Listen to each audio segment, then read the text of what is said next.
Welcome to Reuben's Indian Kitchen. This week I got an old friend on the show, my friend Lauren White, everybody.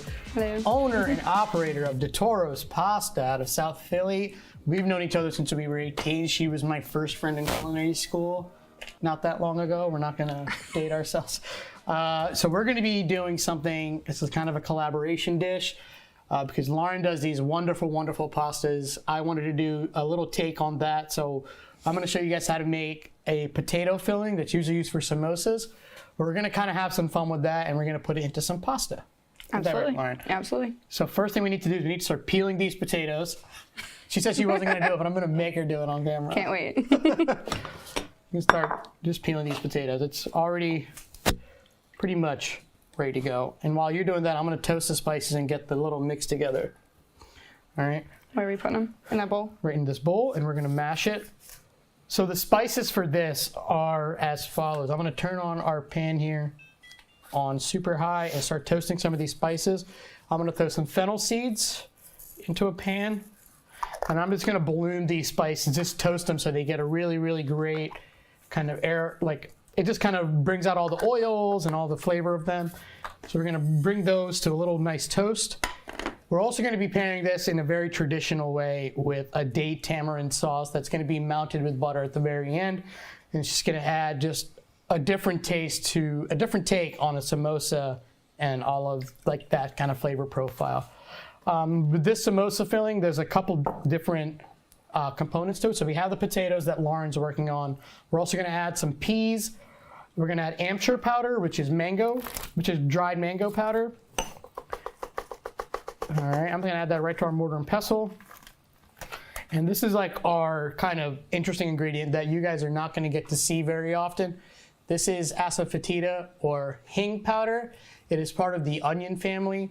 I've been describing it as Indian MSG, so to speak, which funny enough, I actually have some MSG that goes in this recipe.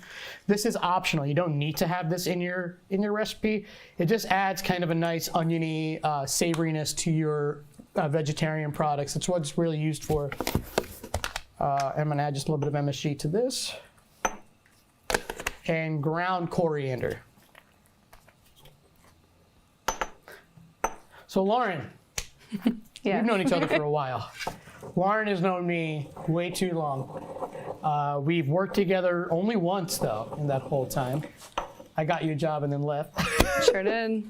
We make a great team, and then he left me. We did. But to be fair, I feel like we work together really well regardless. We don't need to work together in the same space. So talk about your pastas. You started doing this when? So I started doing DeToro's in the middle of the pandemic. So at a certain point when I was furloughed from my chef job, I thought maybe I need to figure something else out. So I started to make pasta. Italian food and pasta was pretty much all I've known as far as cuisines in my career. So I started doing that, making it in my apartment, selling it to friends, worked with local fresh ingredients, and it's been a lot of fun ever since. Yeah, so Lauren was actually, I'm gonna brag about her for a little bit here. She was actually the first female executive chef on Main Street in Newark. Well, I was at the time. I don't know about first, but yeah. At the time, and that was a big deal. I'm super proud of her for everything she's done in her career. Every time she kind of does something food related, it's always amazing. It's always done really well, and her pastas are no different. She's always messing around with shapes, right? Yeah. Mm-hmm. And all of your pastas are done small batch, right? Right. Mm-hmm. So all of her pastas are done small batch, so they're all really, really great quality as well, which I really, really respect. And I've had a few of her pastas and had my nephews try them, had my parents try them. They're great for gifts. Yeah, absolutely. A lot of people use them for Christmas time. So what's your favorite pasta shape to make? I knew you were going to say that. I knew it. You knew it was coming. Honestly, I'm going to be basic and say tortellini. I think filling them, and they're really, really easy and very cute to make. And they're definitely very popular. You can put a little bit of filling and get a lot out of it. So I think tortellini. During the summer. Filling? Well, so sweet potato and goat cheese has been my favorite. Okay. It's easy to make, it's very delicious, and it's very popular. And you like to serve it simply with just brown butter and sage, right? Brown butter, sage, maybe some toasted nuts on top. I'm a big proponent of toasted breadcrumbs for sure, and pecorino. Very simple. So to these potatoes, I'm adding just one minced up jalapeno, some cilantro, stems and all. You guys know what I say. Keep those stems. Don't waste your stems. They have a lot of flavor. All right. And in the same pan that I toasted the spices in, I'm going to start melting some ghee. This ghee is just going to add a little bit of fat to our mix. Reuben, what's ghee? Ghee is it is just a little bit of salt fell. It's just clarified butter pretty much that's been browned just slightly. Also, they just call it melted cow's fat for some reason, but it's pretty much just clarified butter that's been browned just ever so slightly. So I've been trying to get Lauren on the show for quite some time. Her family was asking me when she was going to be on the show. And I was like, that's on her. She has to decide when. Lauren is located in Philly now, so we don't get to hang out nearly as much as we used to. No. He has to come visit me. I do, but I mean, you don't have to convince me to go visit her in Philly. The shirt I'm wearing is actually a shirt that she gave me for my birthday, which is why I'm wearing it today. It's one of our favorite spots. Yeah, JB's, Old Johnny Brenda's. We know the bartenders there. We know the bouncers there. They just let us in for free at this point. Good or bad, I don't know what you guys think about that. Always good. I'm going to add that and then just toast them just a little bit in here. There should be some garam masala in that little pint container, if you can just pass me that.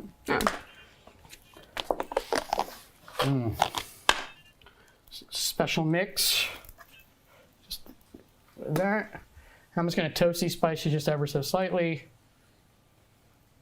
I'm going to just toast that right in. So what spice makes it spicy? I'm going to add some chili powder to here and the jalapeno. So, like I said, the asafetida is going to add almost like a savory quality to it.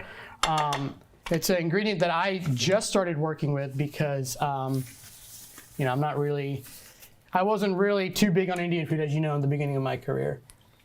I tried to stay away from it as much as I could. And then now I'm trying to get back into it a little bit more. I'm just going to mash this up a little bit while that ginger garlic paste is cooking. I'm just going to mash this up.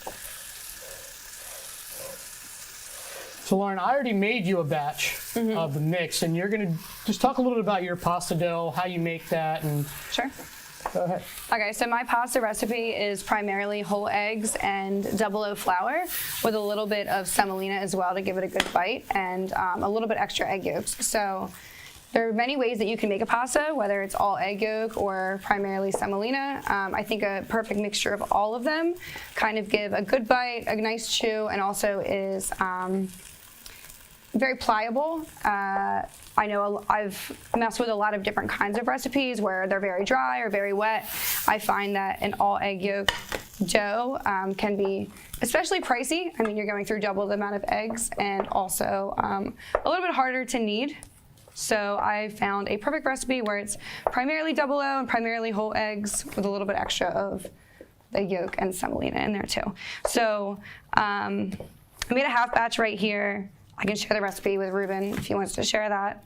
But so the idea is you want to make a big well, put your eggs in the middle, you whisk it, incorporate all of your flour, and then you knead it for a good 15 minutes, and you let it rest for a minimum of 30 minutes. That's the best kind of dough. So as you can see, you can hold an imprint in there. Okay. It's not too dry, but it's also not tacky. So you really want that. You want to feel the moisture, but you don't want it to stick to anything. Gotcha. So you're just going to start rolling that out. Sure.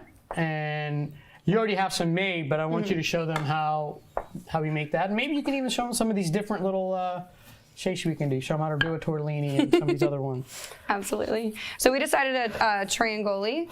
So it mimics a samosa a little bit more. As you can tell in here, already made. I don't know where we're going. I have some already made from before. But let's get going here. So the idea is you want it to, I'll show you. You're gonna run it through almost like a rectangular shape. So I'm gonna roll it out just a little bit. All right.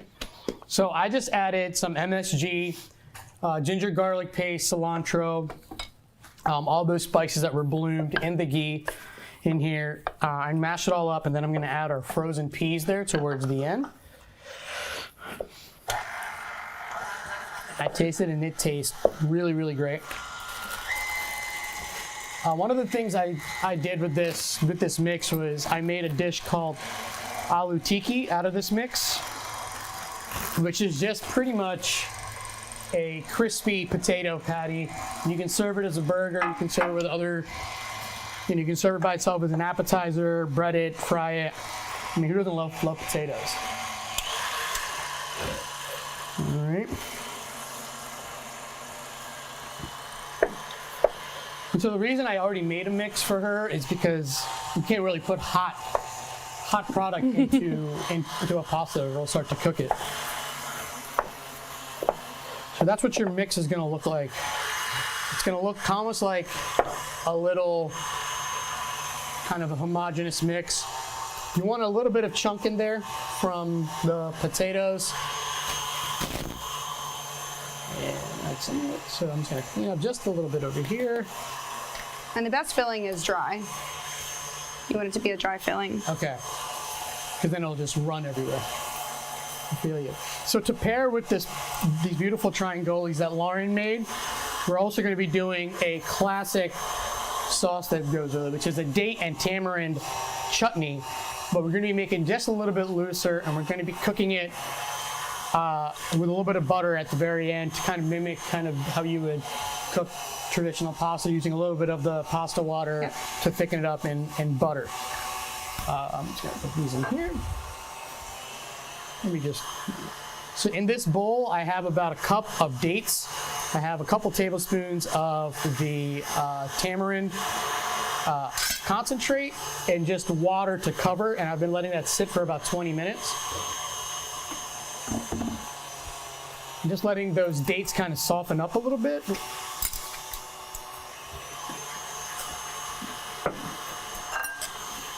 And if you guys, I remember Gerald Allen was on season 1, and he did his almost a similar sauce to this, where he did a date and tamarind barbecue sauce. We're kind of taking that same concept, and we're going to add just a little bit of our Indian spices to it. I need a bigger cutting board. So I have our blender, and we're just going to pour everything in here. All right, and I'm going to add a teaspoon of ginger garlic to it.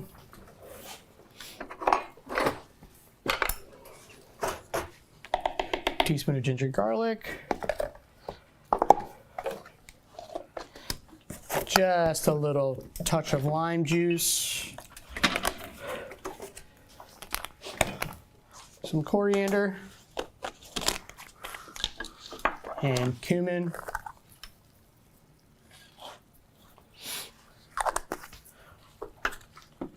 And then we're just going to blend this guy up.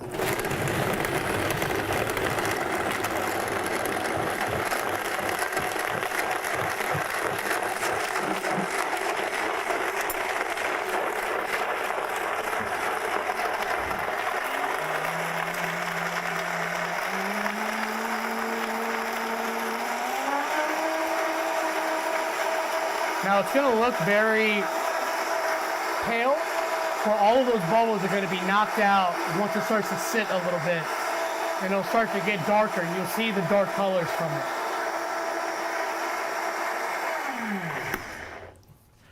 So right now it looks very, very pale. But once it sits a little bit, all of those air bubbles and all the air that's been whipped into it is going to come out of it. I think it needs a little bit of salt, Lauren. I just want you to taste it, though. Yeah.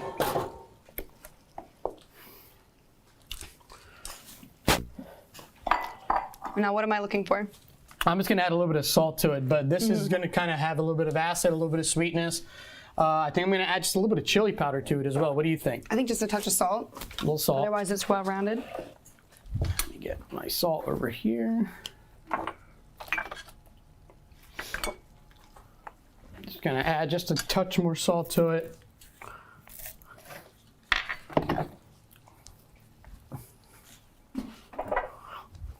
one more time in the blender.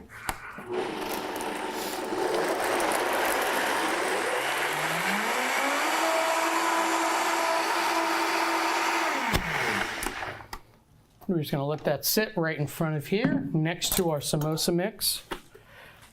Now, while Lauren is making some of these pastas, I'm also gonna show you something else you can do with these that you can make at home. If you have a vegetarian friend coming over, like Brandon, our esteemed cameraman over there, he's a vegetarian. I actually made him these this morning, and he loved them. You guys can have these. It kind of reminds me of, Lauren, I was gonna bring some fire sauce from Taco Bell to go along with this because of the spicy potato taco. Because we have a lot of memories getting just crappy fast food at late night. It's all about being a chef, huh? It's all about being a chef. I know we really like Domino's. Don't judge. I know you guys are looking at it like Domino's. Yeah, Domino's, okay? I'm a creature of convenience. All right, so to this mix, since she has her mix over there that she's gonna be doing a little bit of these pastas out, I'm gonna add to our mix over here just a little bit of potato starch. I like potato starch because it just goes along with the whole potato thing. Still keeps it relatively light and crispy. And I'm also gonna add just a little bit of breadcrumbs to this. And I'm gonna let that sit for a couple minutes before we fry them off, just so it has time to absorb everything. Because if you just fry this as is, it's gonna be a little wet.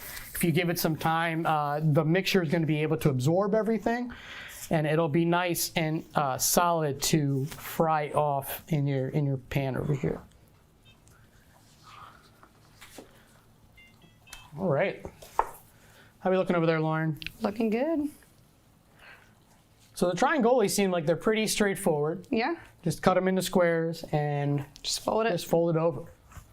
But from that triangoli point, what else can you do out of it? So I can make a panzati, I can make a tortellini. I'm not the best with origami, so making up new shapes is not really my thing. But I like to think that Lauren also got a lot of Panzati. inspiration from our study abroad to Yeah. Italy. So when we were in culinary school, we were part of a study abroad group that went over to Italy. And I don't know about you, but I think when I came back, a lot of people were like, so can you make Italian food really well now? And I was like, no, I can't, because we can't get the same quality ingredients, right? I think that's kind of what we realized over there, that the food was pretty simple, but it was just the quality of the ingredients that they were getting over there. And that's what's so great about Italy and like Italian food is that, and a lot of other places in the world too, is they do with what's in their means. So if they're making a spaghetti sauce, they're using their local ripe tomatoes, and they're just sweet, not acidic. It's just true to what they do.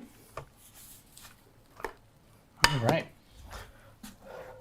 So I'm gonna get our big saute pan over here going.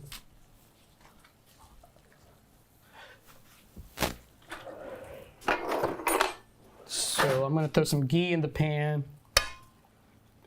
Again, love ghee. Love the smell of it. Lauren is one of those people that always makes fun of me when I do anything. She dropped one, it's fine. It's okay, just toss that out. Lauren always makes fun of me when I use brown butter in something.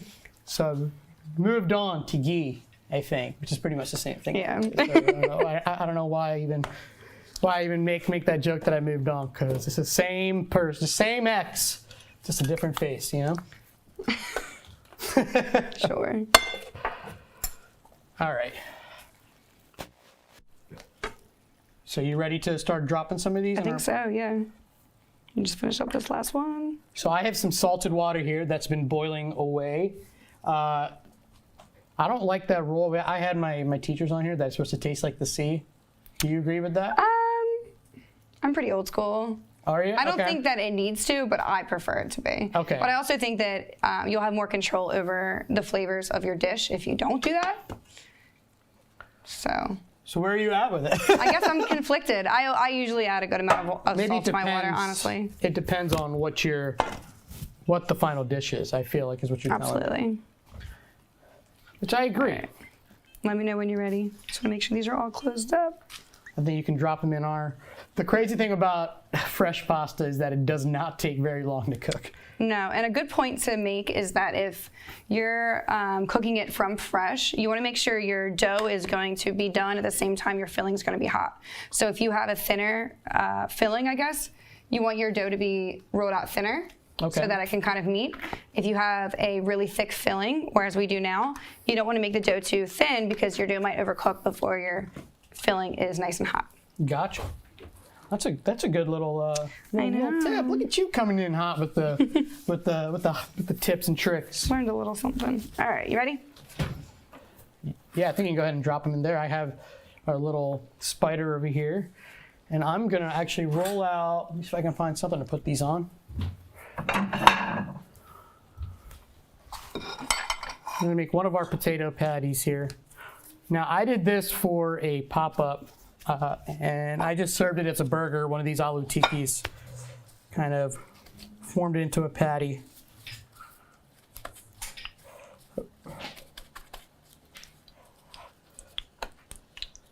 Am I just going in Yep, here? and look, as soon as they start to float, they're ready to go, right? Is that usually Just the rule? about. So another thing is that when you fill your pasta, if there are air bubbles, they will float. So it's kind of like a false positive, if you will, these days. Okay. All right. I'm learning stuff I like today, to give too. them another 30 seconds to a minute. I mean, these are fresh, so they are going to float pretty quickly. Oh. All right, so we're going to go right back on here. I'm going to give you a little ladle for the water as well.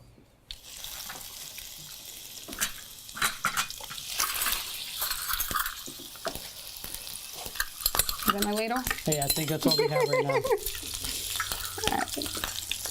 So the idea of putting the pasta water in there is because the pasta water will then have the starch from the pasta, which will then emulsify to make it thicker. So think of like when you add a roux or a slurry to a sauce to thicken it up.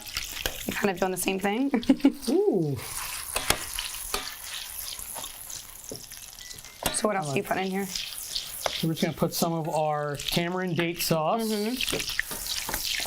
And you guys see how it looks super, it's like super pale when I first blended it up, and now started to get a little bit darker in that color that we want.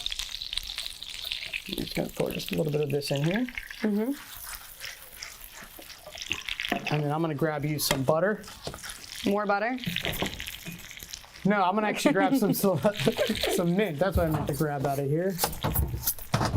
Thanks for calling me out on that. I needed to. This is why we work so well together. It's called balance.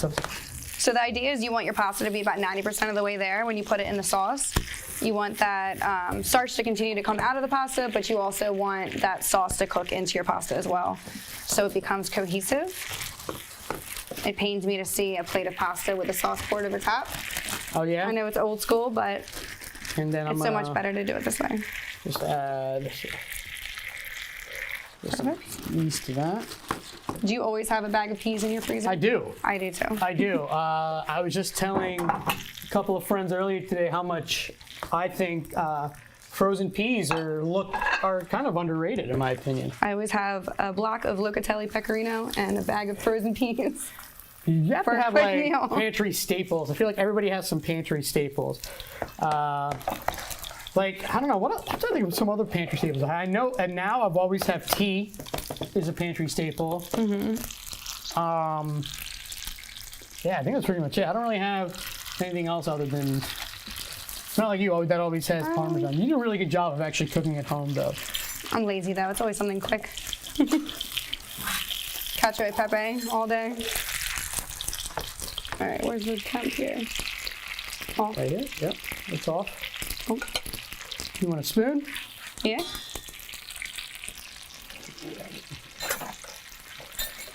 Where am I going here? Yep, right on that plate. And I got some fresh mint to your side. You can just tear some of that and put it right on top.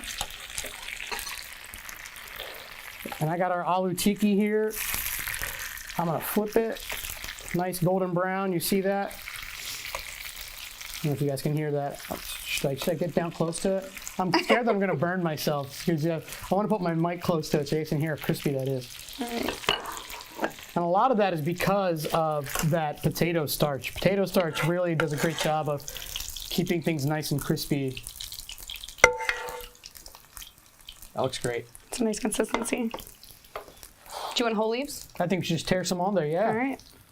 Let's see. For sure.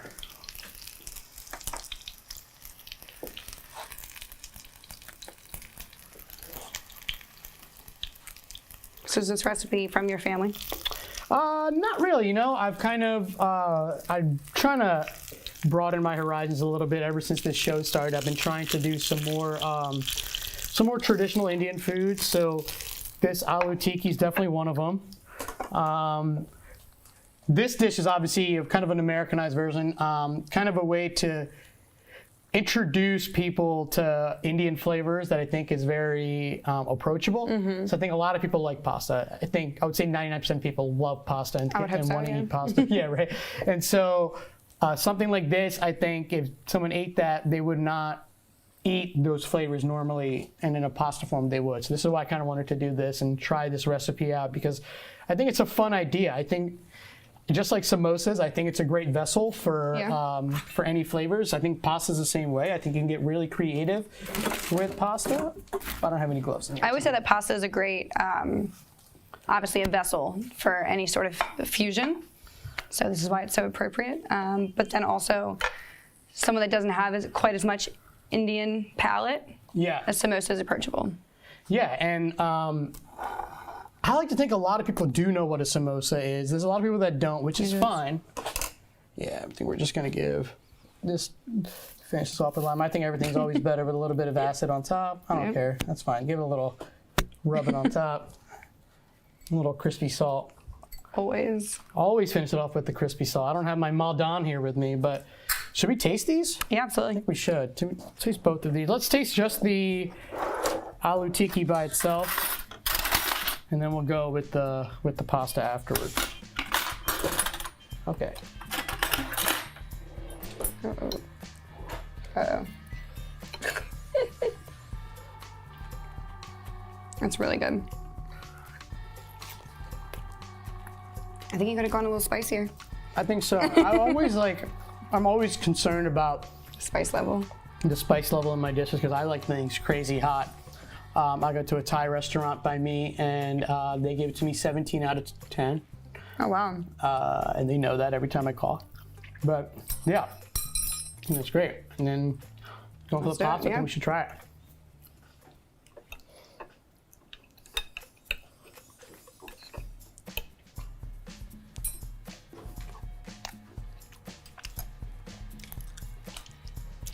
It's actually really, really good. Good job. I think we nailed it. So talk to me about the name DeToro's. Okay, so it's my mother's maiden name. So my mom's side of the family is the Italian side. So my grandfather is from Italy.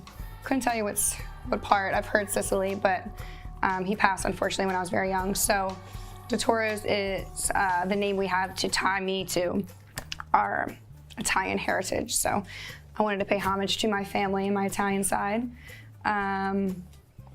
You know, Italian cuisine is my #1 focus as far as my culinary career, so I do feel like I'm very proud to be able to incorporate my family into this as well. It's always nice when you can do that. I feel the same way. When I told my mom that I was doing pasta, she was like, oh, great, but didn't realize how much I was actually going to be doing it. And when I told her the name, she was in tears. She was very happy. That's amazing. It's always a nice moment. I kind of had a moment like that. I made a dish, and I had my mom and dad come over and taste it, and a couple other chef friends come over and taste it, but I always have to get mom and dad's approval before I get any of my chef friends' approval. And my mom said that it reminded her of her mom's. Oh, wow. And that means a lot. Yeah, and like I don't think I've ever got a better compliment in my entire career. I was like, oh my gosh, that's like, I think I'm done. I don't need to cook anymore. Like that was like the best. Her mom is your biggest fan too. So where can people find you, Lauren, if you want to look at your pastas, if you want to order pastas? So Instagram, so DeToro's Pasta, pretty straightforward. So if you look at one of my reels, it does have all of my offerings as far as menu. At this point, I'm on a orders only basis, so bear with me. If you have an idea, have a shape or a filling that you're interested in, please let me know. I would be more than happy to play with some new recipes and get that to you in a prompt manner. But DeToro's Pasta on Instagram. I know Reuben shouted me out quite a few times. Much appreciated. Yeah, I love to. I love when my friends my talented friends especially do something that they're passionate about. And Lauren is very passionate about Italian food. As you guys can probably hear from this whole episode, how much of that conviction comes through, and it comes about pasta and just the food and like why she does it. To me, that's always something that needs to be celebrated and that needs to be put on a pedestal and shown off. So that's why I've been trying to get her on for 2 seasons now, and we finally got her, guys. And you guys have seen just a little taste of what Lauren is capable of. Like I said, I've been lucky enough to have a bunch of her pastas. My favorite personally has been her mushroom cavatelli. That was my favorite one because I think I did like an Asian preparation with it, which was super fun. Again, doing pasta in a way that isn't necessarily Italian, but you know, still pays, you know, a good tribute to the Italian way of cooking things. Yeah, so guys, you guys got to follow her. She has some great things, great food. It's super amazing. Follow her and follow this recipe along. You guys can make this. If you guys make this Aloo Tikki potato patty at home, serve it with a burger bun, some shredded lettuce, just like you would a burger. Some mayo, some lettuce, tomato. It'd be perfect. It'd be delicious. It's a good vegetarian option for somebody. Like I said, Brandon gave me the stamp of approval earlier today, so I know it's something that you vegetarians would love. Thank you guys for tuning in. Appreciate you guys. Lauren, thank you so much for coming on. Keep it easy, guys.